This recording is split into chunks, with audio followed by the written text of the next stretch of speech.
السلام عليكم ورحمة الله وبركاته، حياكم الله تعالى.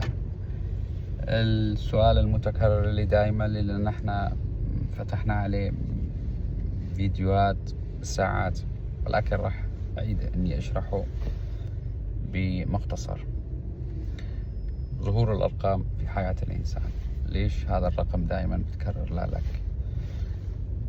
الوجود بيحكي مع الإنسان من خلال الرموز. الوجود ما في عنده لغة جملة، الوجود بيحكي يا بأحرف وروح الأحرف هو الرقم، فبيحكي معك عن خلال روح الروح، بيحكي معك عن خلال رقم الرقم، عن خلال رمز الرمز.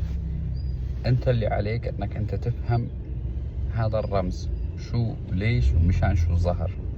هذه أول قاعدة افهمها، انه هي رسالة من الوجود لك. والوجود هو عبارة عن تجليات إلهية ودوائر، فكل دائرة أنت بتدخل فيها إلها رقم معين خاص فيها.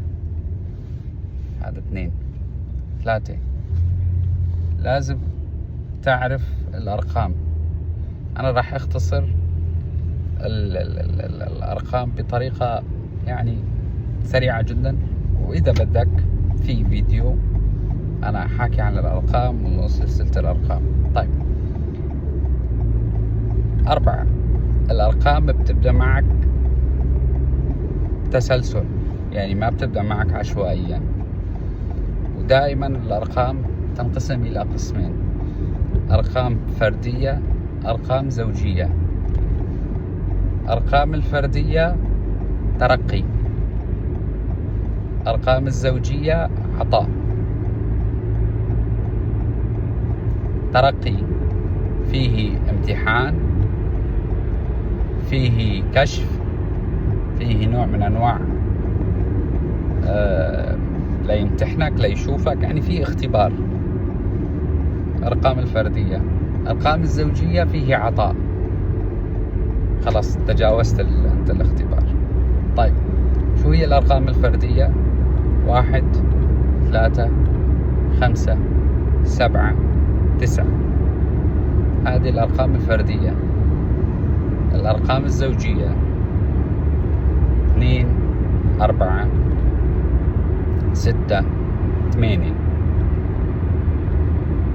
2، 4، 6، 8. فهمت علي؟ طيب، الآن بيتكرر معك. الآن نحن هذه 4، ننتقل للخطوة الخامسة. شوف أنا بشرح لك إياها، بحاول إني أختصر لك إياها بأقل الدقائق عشان ما تمل. 5، الآن دائما الأرقام الفردية تكرر بعض. يعني كيف؟ يعني بيطلع لك 1، 1، 3، 3، 7، 7 مثال، 9، 9.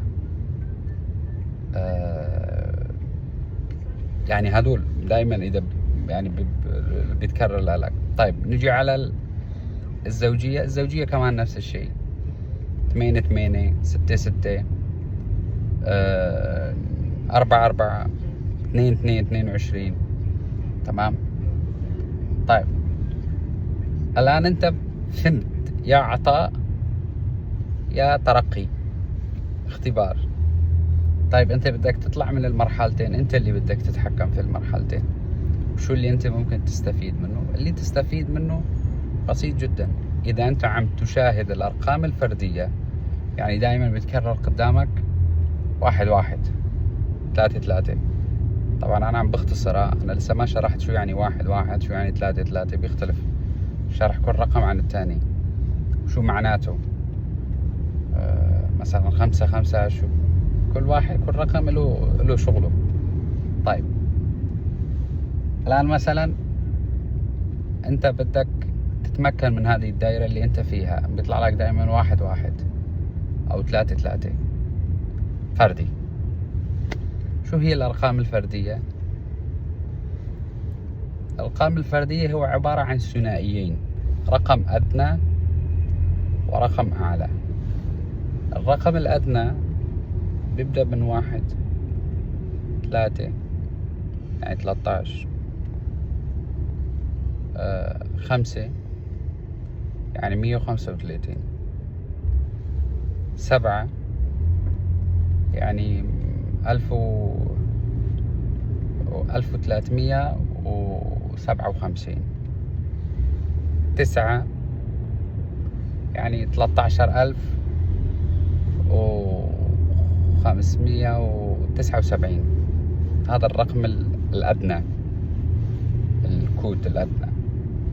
الأعلى بيبدأ من 9 9 7 6 عفوا 9 7 5 3 1.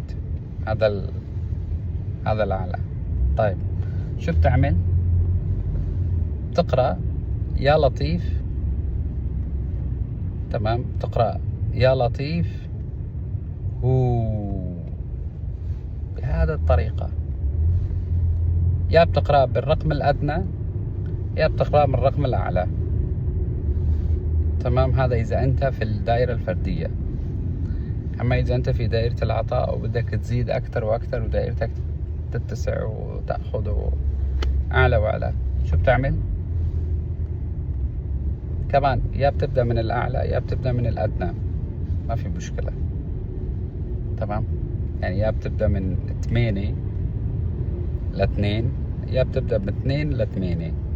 يعني طبعا تجمعهم، مو جمع انه 2 و4 يعني 6، لا، تجمعهم، تمام. يعني 2 4 اكتب الرقم عندك بيطلع معك 2 4 6 8 بيطلع معك الرقم، او 8 6 4 2 أي الرقم فيهم. تقرأ يا ودود بهذا العدد. طيب هذه الخطوة الخامسة. الخطوة السادسة، هل في وقت معين لهذه القراءة؟ نعم، هي مو عشوائية، لازم في الوقت المعين. في الرقم الفردي الساعات اللي محببة له بعد صلاة الظهر وفي منتصف الليل، هذا الرقم الفردي. أما الرقم المجوز الساعات المحببة له المغرب،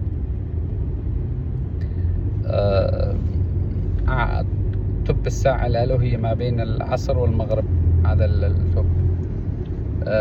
صباح فجر، في الفجر أنت تقرأ. طيب كم يوم تقرأ؟ يعني انك انت حسب كل شخص ودائرته. منهم مثلا نقول مثلا بدأ بالعدد المجوز، منهم بيقرأوا يومين